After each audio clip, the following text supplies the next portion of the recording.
Okay, welcome to Order Flow Trading Course Lesson 5. Who are the market participants? My name is Michael Valtos. I'm the founder of orderflows.com. Before we get started, I just need to read through a quick disclaimer. This presentation is for educational and informational purposes only and should not be considered a solicitation to buy or sell a futures contract or make any other type of investment decision. Futures trading contains substantial risk and is not for every investor. An investor could potentially lose all or more than the initial investment. Risk capital is money that can be lost without jeopardizing one's financial security or lifestyle. Only risk capital should be used for trading, and only those with sufficient risk capital should consider trading. Past performance is not necessarily indicative of future results. See Oftc Rules 4.41. Hypothetical or simulated performance results have certain limitations. Unlike an actual performance record, simulated results do not represent actual trading.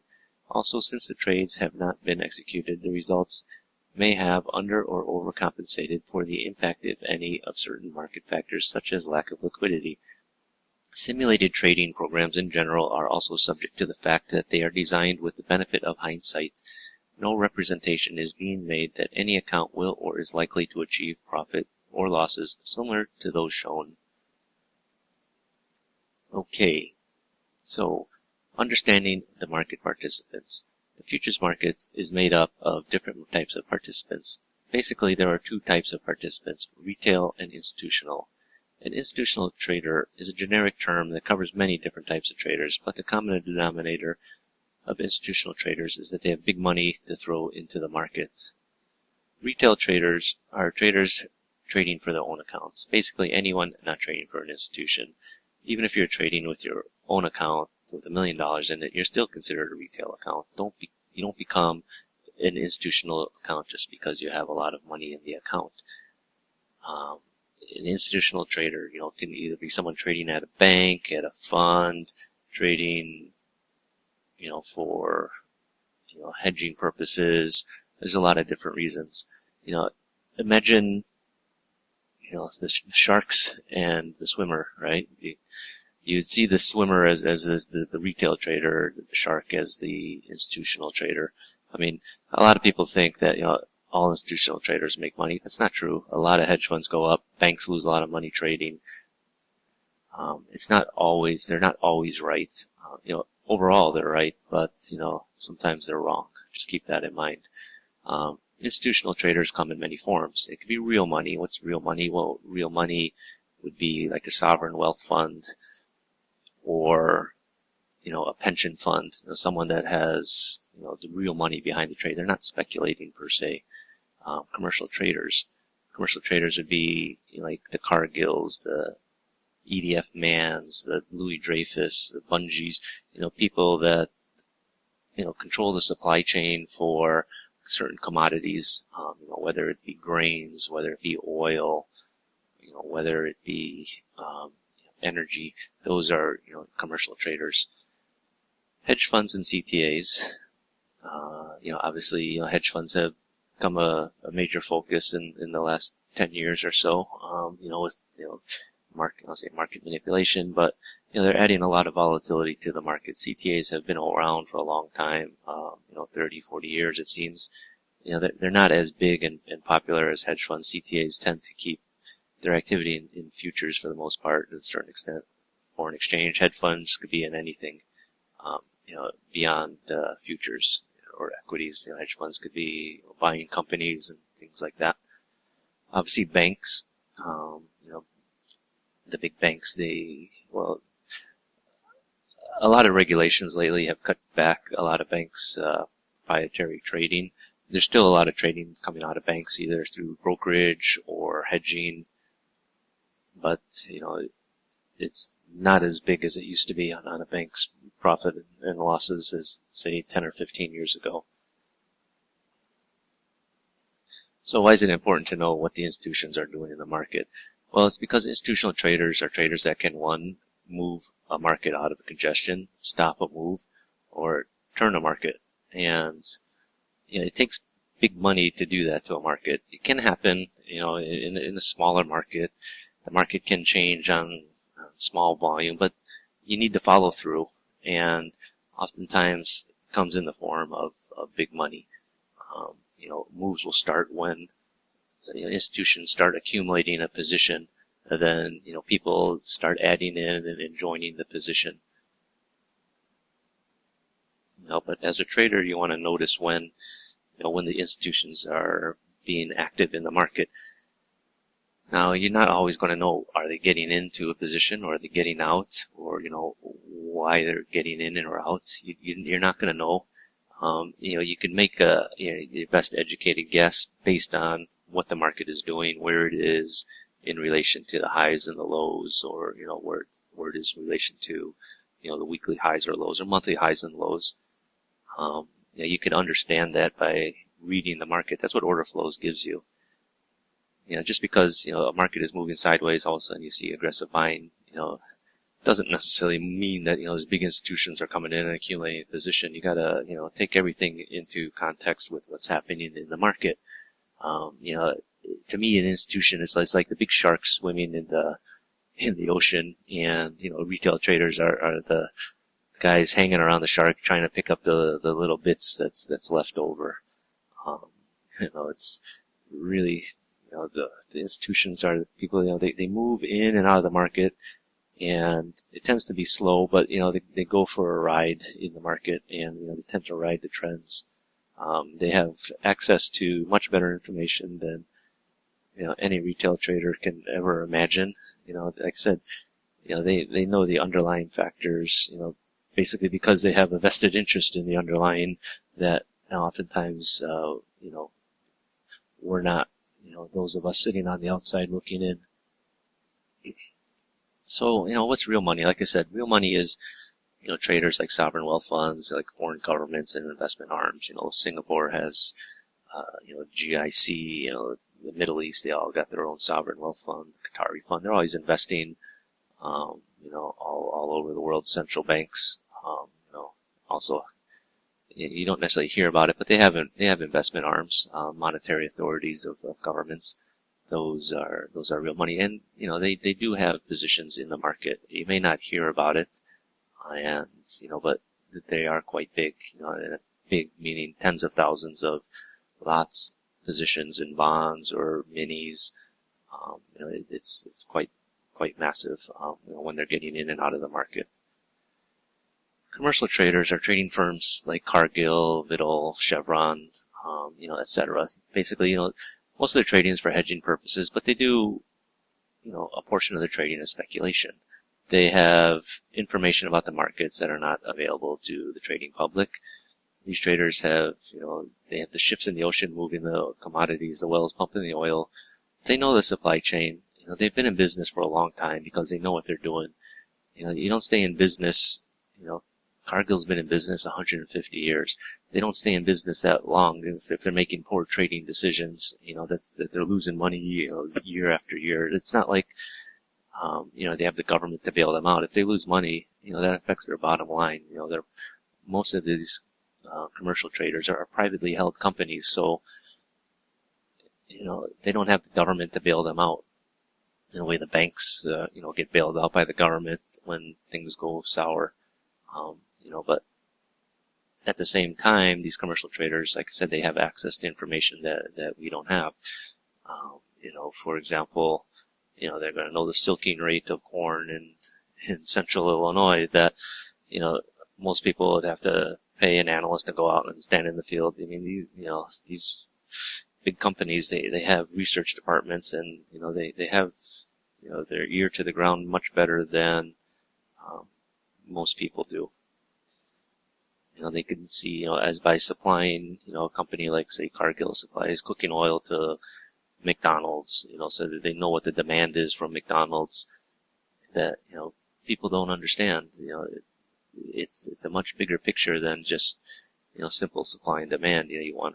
They understand, what their needs are for McDonald's for the next 6 months. So trust me, they got a very good, idea of the direction of certain commodities that, like I said, most people, would wish they had. Hedge funds and CTAs. These groups have, mostly hedge funds have gotten a lot of the press in the last decade. CTAs not so much. It's because, they're viewed as, bullies, pushing the market to price extremes. Some traders, view them in a similar way that they view the mafia. It seems sometimes moves are exaggerated because, hedge funds have plowed into a market, and oftentimes when they get out, they all get out at the same time. Most funds tend to be trend followers, but have more sophisticated and become more sophisticated, and they can trade in the same way commercial participants trade, as many traders have moved from commercials to hedge funds over the last decade. Really, probably in the last decade, you've seen more of a move from traders from companies, the commercial side, to hedge funds, because they really have a good understanding of supply and demand that you can only get if you worked at a commercial trading company. Like I said, most hedge funds start out, they seem as trend followers, but then, as they get bigger and get more money, they got to add more traders, and, a place to sort of diversify their portfolios, getting, traders from the commercial side and, adding them and giving them more of a macro view on the economy. So, funds often jump into and out of the market around the same time because they're generally going in the same direction. When they get out, it's like a fire in the room. Everybody runs for the exit at the same time. Nowadays you look at charts and you see markets becoming overbought and oversold more often than I think, say 20 years ago. And, it's because there's a lot of, I'll say hot money, but there's a lot of additional money in the markets besides, money in there for hedging purposes. And you tend to get moves that are, slightly extended, one way or the other, so imagine, there's additional traders and all of a sudden, everybody wants to get out at the same time. So you're going to have a move that's sort of exacerbated, even though, there's not that big a change in the fundamentals to cause the market to sell off.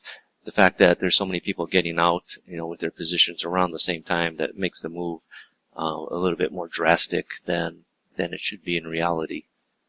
I know that, some hedge funds have struggled with this. Some commodity trading funds, their view 6 months from now is, let's say, the soybean market is going up. But, in the meantime, there's a 7% correction, just because the market corrected 4%, but there's so many additional hedge funds, in the market getting out that the move, went from, down 4% to down 7%, that, for all these other hedge funds that, have a risk parameter, if the market goes down 6%, they got to get out. It just adds fuel to the fire. But then in the long run, it turns out, that these commodity funds would have been right, but they got stopped out because of the extra volatility, extra trading in the market by, the additional hedge funds. But the other participant is banks. Over the last few years, prop trading has declined with the new regulations, but, banks still have to hedge positions daily. Even though banks said they don't do prop trading, they do. It's often disguised in different forms. Swap desks make markets, and the desk will run the positions. They do it, but it's not as advertised as in the past. I think, trading could add a lot of profits to a bank's bottom line. And so I personally, I think they try to disguise it in different ways, but, banks don't necessarily have big prop trading departments that they used to have, back in the early 2000s and definitely in the 80s and 90s. So, people got to realize there's no holy grail to trading the markets. The best a trader can do is look for clues left by the institutional traders. Look for areas where the buying or selling has dried up. Look for the areas where there's been, a big stopping volume. Look for areas where, the institutionals are piling into the market. So the markets exist to facilitate trade, but there's going to be times when, things get out of whack, when you see much more buying activity than selling activity. those are the signs of, institutional traders starting to build a position. When institutional trader buys or sells, they can stimulate the market, which causes a surge in volume, which sets the stage for a price move. A market can just start moving slowly. When an institution starts getting into the market, they just don't jump right in, with both hands and throw all their money around. They start getting in and start accumulating a position. They don't want to get in and move the price. They want to buy it at a low price. They don't want to buy it at a high price. So, they start layering in their orders, accumulating their position. But, you're going to see it show up in the volume. It might be subtle, it might be obvious, but it will show up in the volume when, someone's accumulating a position. And conversely, when the institutional traders start backing away from the market, what's going to happen to the market? It can drop. Say they were buying when, they're no longer there to support the market. What's going to happen? The market's going to fall. That's why it's important to notice when institutional traders are active and when they're not active in the market. There's no secret to trading. Successful trading has always been about understanding the convictions, the strengths, the weaknesses of buyers and sellers, especially the ones with the money to move the markets. You don't necessarily care about what all the little retail traders are doing. Granted, you can add them all up and get a big collective, but, retail traders, they're trading for many different reasons. They've got indicators, they've got, trading advice from somebody. The people with the big money, they have the conviction of the market.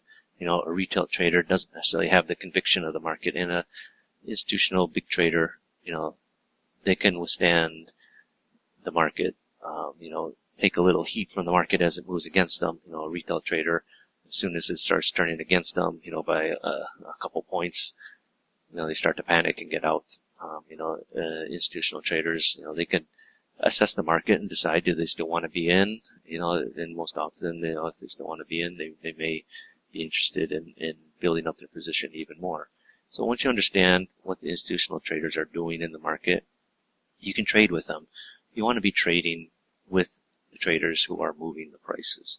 You don't want to be trading against them. You want to be on the right side, as them. Think of it like, do you want to be on the same team as Michael Jordan, or do you want to play against him every night? You want to win, right? You don't want to play against him every day and keep getting beat. Yeah, sure, you may win once in a while, but, you're not going to win the championship because you got to go through Michael Jordan. So, the quickest way to win a championship is to be on the same team as Michael Jordan. So, with that in mind, institutional traders, they're always trying to hide what they're doing in the market. The reason they're doing that is because the size of their order is, often very big. And, they use all different types of order entries to minimize the market impact when they get in and out of a position. They've got thousands and thousands of lots to buy. And, you can't just bully your way through the market to fill it. You want to do it with the least market impact, without moving the price as much as possible. If you can do it without impacting the price, then that's great. It's more money in their pockets. And, but one thing that they can't hide is the fact that they traded. It'll show up in the volume. The volume provides the intensity of a price movement. If price starts moving, you'll see the volume should really pick up. If it's a true move, you'll see price movements on very thin volume, but then what happens? The price just, falls right back, after it moves up on thin volume. But if price is moving on heavy volume, it's indicative of a real strong, solid move. This right here is a chart of a nice move down, and you're seeing very strong selling coming in. You got the imbalances, you got very nice volume, you got negative deltas all the way down. You got 1900 sold there, 1200 sold here, 891. Even here, these are not imbalances, but they're heavy volume. It's 2500, 2400. You can see the volume is quite strong. Again, this is another example. The market is starting to move up, and you're seeing it happen on strong buying. Buying in balance of 1,200, getting volume of 2,100, 2,400. Because what's selling? A couple hundred, 800, 1,900. And here you got 2,000 against 400. 600 against 2. It's strong buying on the way back up.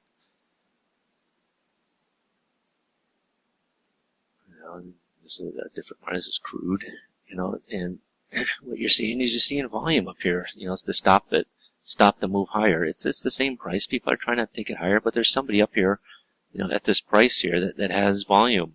They don't want the market to get past that level. They may let it go past, but by a tick or two. But there's somebody that has a lot of inventory to sell up here, and order flows is the only way you can determine that.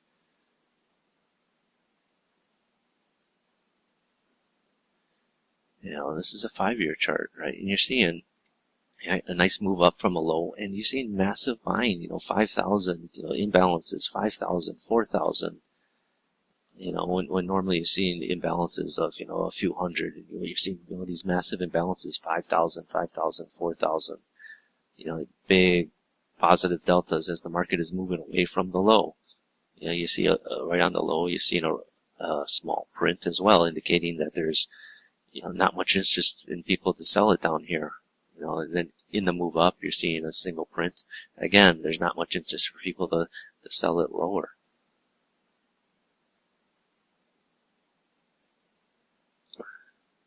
This is a bond chart, and what you're seeing here, you're seeing just average ratio numbers, but you're seeing a lot of selling. On the way up, you got a couple of imbalances, but it turns right up here. And, what happens in the delta is very strong negative, at the end of a move. You have the market moved up, kind of moved up on some, okay volume, okay deltas. But you hit the high, and there's a lot of selling came in. You see the selling imbalance right off the high. You have a buying imbalance right here. People were trying to take it to go higher. Earlier in the bar, people were buying it. You got the buying imbalance. They couldn't push it any higher. And, it was bid, here at 22, 23. And someone just came in and sold the heck out of it. You got this big buying imbalance, 400, and just, sold it off. And, the market just sold lower.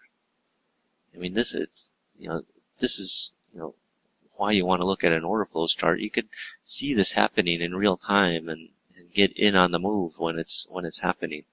Not getting in down here after it's already turned. You can get in as soon as you notice that it turned, and you can get a nice profit out of it.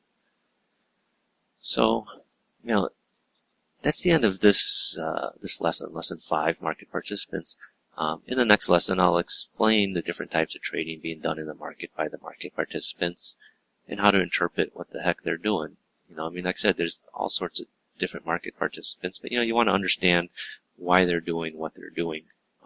It's one thing to know, that they're buying, who's buying, but you want to take everything into context with what's going on and know how to profit from it. So that's the end of lesson 5, and we'll pick things up in lesson 6.